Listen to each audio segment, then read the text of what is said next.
তলহৰা বকুলৰ সুবাস ল'বলৈ এতিয়া দেখোন সেই সুবাসীস্থল নাই। জীৱন অস্থিৰতাৰ উপভোগ দিবলৈ সময়ৰ গতিশীল পলয়ে কাঢ়ি নিলে হাতৰঙেৰে ভৰা মধুৰ স্মৃতিবোৰ। সপোনৰ চিলাখন ধুমুহাৰ মহাকবালত কোন অচিনা দিশৰ বাট ল'লে তাক পাবলৈ আৰু সীমনা নাই। আজি সপোনৰ চিলাখন উৰিবলৈ আৰু নাই।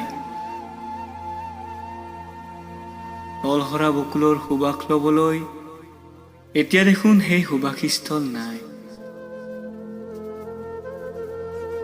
শৈশৱত দেখা ৰঙীন সপোনবোৰ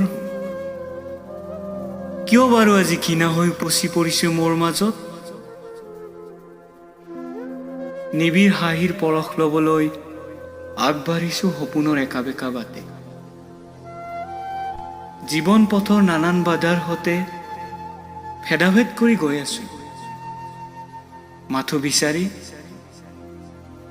বিচাৰি অপেক্ষাৰ অন্তিমখন। তলহৰা বকুলৰ সুবাস ল'বলৈ এতিয়া দেখোন সেই সুবাসীস্থল নাই।